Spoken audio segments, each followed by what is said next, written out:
The more you listen, the more you know. This is Good Politics with Dr. Wilson and Adam Whiteman. All right, welcome back. Dr. Wilson, impeachment's finally over, huh?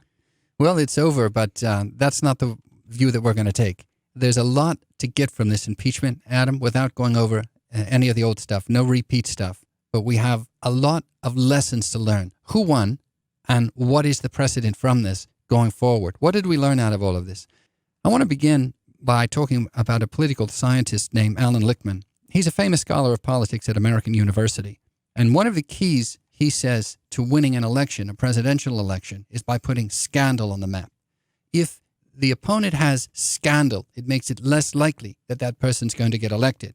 And he took the position very early on. Scandal doesn't mean just an allegation. It's a process, a formal process. When you summon the impeachment power, the formal process in the Constitution, then you've got scandal on the card, and it makes it easier to win a presidential election, he says. Let's hear from him. Play clip number 1.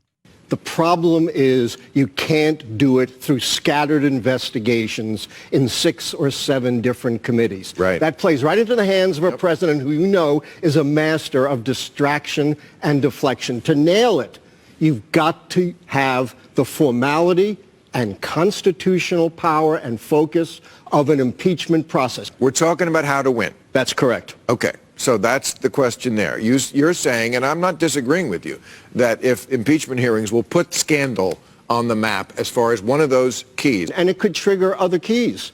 Like if he gets beaten up, which I think he would if there was a real impeachment process, Right. It could trigger a contest for his nomination or a third party. Right. And he looks like he's on Bill Maher. Okay, so he's saying that maybe with this scandal on the map, Democrats have a better chance of winning because Trump's support is going to be split. Yeah, I mean, a couple of things to take from it. Number one, there's a political objective here. Putting scandal on the map makes it likely that you can defeat someone. So that makes impeachment be seen as a political process, a political objective. The other thing he says is once these impeachment hearings get going, you could have it so that the president's support will fracture inside. It'll break. People would turn against him. The Republicans will abandon him because they'll see all of these problems. And this is an interesting theme, and we're going to see, is any of this true? All right, and we're going to start and look at a few things. I got some data. Yeah, I would have asked about the Clinton. Didn't Clinton, his polls went up when he was impeached? That's right. And, a lot of people wondered whether this was going to take the Clinton path or the Nixon path. There were 2 test cases. In Nixon, once this situation got discovered in the hearings, his polls crashed and his party abandoned him. That was one narrative, whether it was going to take the Nixon path or whether it was going to take the Clinton path. People like me didn't think he was necessarily going to take the Clinton path, and I'll tell you why. Trump seemed to be stuck at a certain level in the polls. It didn't seem to me that he was going to get a lot of sympathy value, and his poll numbers get so high. Remember, Clinton had poll numbers that were, I think, breached 60%. Wow, so they were that's huge. Insanely high. Yeah. So nobody thought that was going to happen with Trump. But let's take a look at the data, okay? You start the impeachment process using this telephone call thing, and it goes through the House. And here's what the early data looks like. In the first week of November, Democrats had maximum input. Trump was polling in the 30s, in many polls about 39%, and he had dropped to 43% in Rasmussen, his favorite poll. Normally, before the impeachment started, he was at 53 in that poll. That poll usually has him higher. So the point is this. He had maximum damage in the first week in November. There were people like Scaramucci, who was tweeting. We're going to put his tweet up.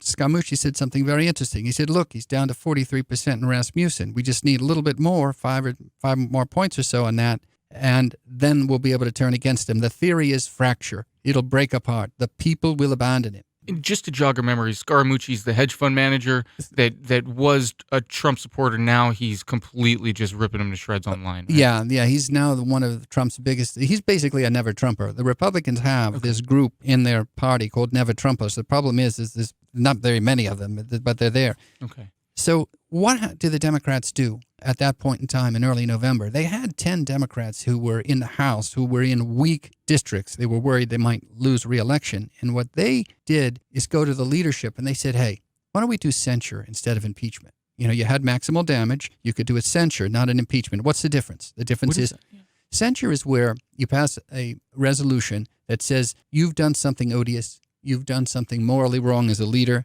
but you've not violated a serious crime is what the supposition is. It's just an odious thing. And when you censure them, it's like you're saying, we are shaming you. We, the Congress, are passing this to shame you because you shouldn't be doing this, Mr. President.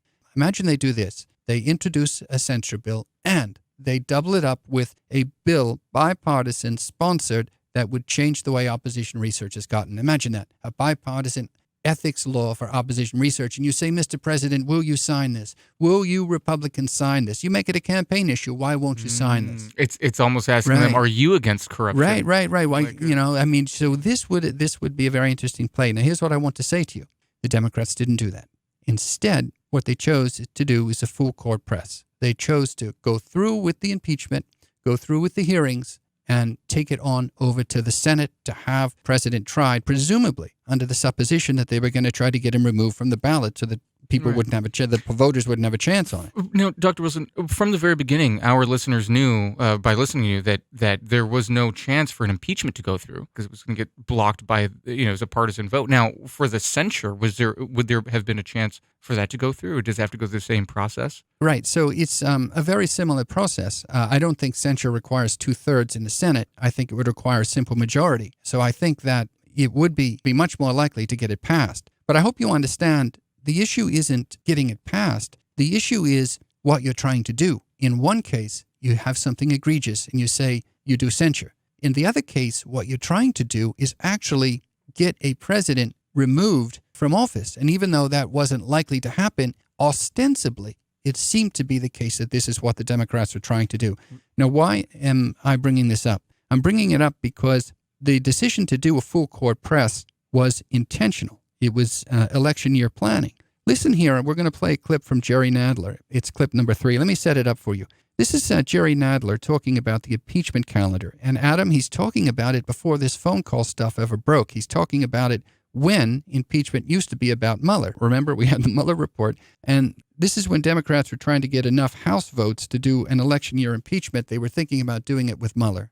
Play clip number 3. The report presents very substantial evidence that the president is guilty of high crimes and misdemeanors, and we have to let Mueller present those facts to the American people and then see where we go from there, because the administration must be held accountable and no president can be above the law. If we decide to report articles of impeachment, we could get to that in the late fall, perhaps, in the latter part of the year. What you should understand is he's talking two things, Nadler is. Mueller is giving us a high crime, even though there's a problem there. He's saying this is a crime. The other thing he's saying is, I think we can do this in December. So there's two things there. We've got a concept of criminality and a calendar in December, and this is what is on the agenda before the phone call. Before the phone call. Now, what happens after the phone call happens? What happens is they drop the idea that they need a crime, but they're still going to motor through in December. Do you follow that? It's not alleging that there's anything the president can get indicted for here on this phone call, but it's still egregious. It's odious. It shows what we call corruption.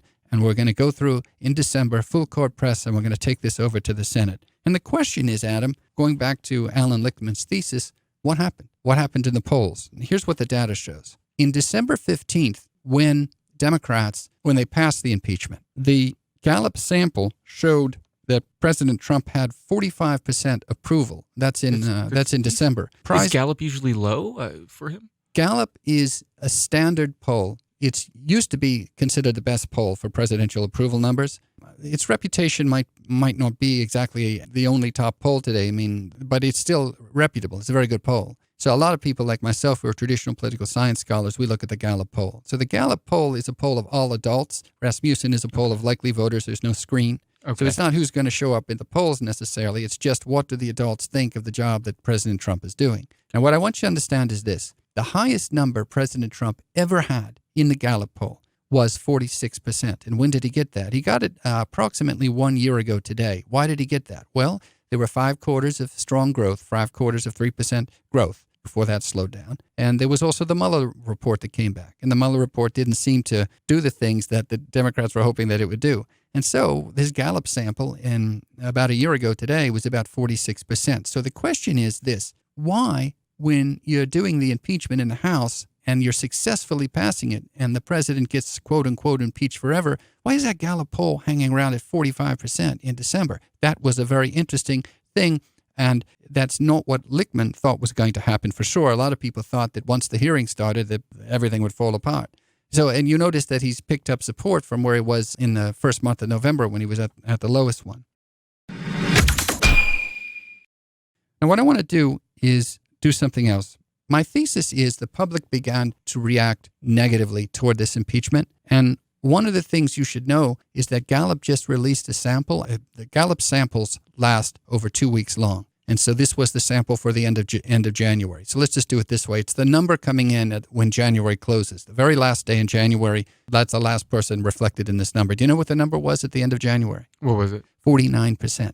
49%, his highest number ever. All right? So my point to you is the public seemed to react negatively toward this impeachment. Trump had his highest number ever, 49% in the Gallup poll.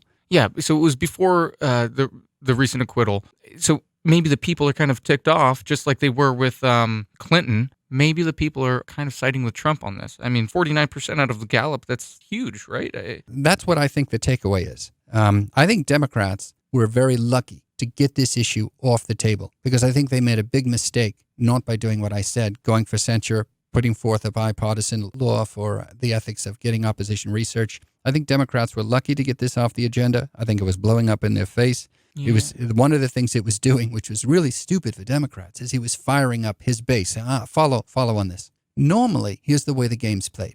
If you are an incumbent, I want your base to kind of get content or to get lazy, like, oh, Trump's in there, he's not going to lose. The other base that's out of power needs fired up. What you were doing with this impeachment is you were totally firing up those people. He had a campaign rally in New Jersey, and the size of the crowd was just like it was in 2016. You don't want them to get their pitchforks out. I mean, this is totally crazy. In the very first season, you were telling us that some elections, you can view them as fire drills. Right. Trying to get your team out there. This is an emergency. We've got to get out there. We've got to vote.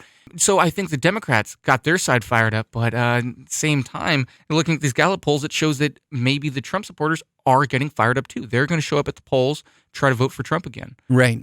Both sides raised money. Democrats got a lot of money out of this. The candidates, they're raising money. Republicans got a lot of money out of this. They were raising money. But in terms of who's winning, you start to see Trump have his highest poll numbers ever, and you start to see his base get thorny. So that tells me the Democrats are very lucky that this thing got over with, because taking it all the way to full court press, going into the Senate and trying to do this was starting to backfire. That's my take on it.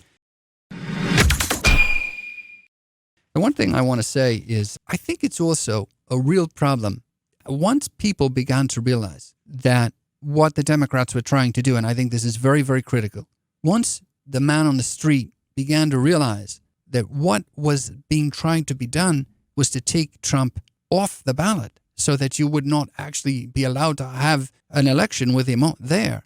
The question then becomes, who's actually rigging the election? Who's trying to get a political advantage? We speak of it as rigging the election. That's like a phrase. Who's actually trying to get the advantage in the election? It's almost like saying, hey, look, it'd be a lot easier for the Democrats to run if we don't have to run against you, so let's try to do this. Let's get rid of Trump. Right, so that's not something that serves democracy or is in the public interest. The true trial on Trump has to be the election. That's the real trial, not the Senate trial. If this guy wins election under Democratic theory, he's entitled to rule. That's the way the system works. He's entitled to win. But if he loses, that is the real verdict, Adam, if he gets rejected. If people go to the polls and they say, look, we've looked at your presidency and we don't like you, we don't like what you're doing, that is the real verdict. That's the thing that has to be in the people's, that's what the election's for. Right. The people might have been ticked off. They're saying, okay, if I want to vote for Trump, let me vote for Trump. Don't take him off the ballot. That might really fire up his voters even more. Right. And that's why I think you began to see the shift. Now, I want to say something else very quickly before we change to the next topic.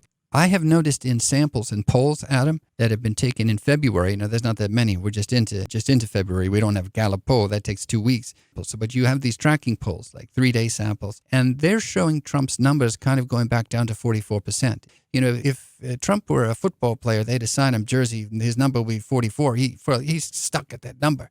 throughout his whole presidency, that's really where his That's number. kind of his baseline. Yeah, it's his baseline number. So my early sense on this is that this was unwise on the part of Democrats. He was giving Trump gas, and now I think it's going to settle back down a little bit to about his normal approval rating. So I think what I'm trying to tell you is Democrats were playing with dynamite here. This thing is going to blow up. Very well said.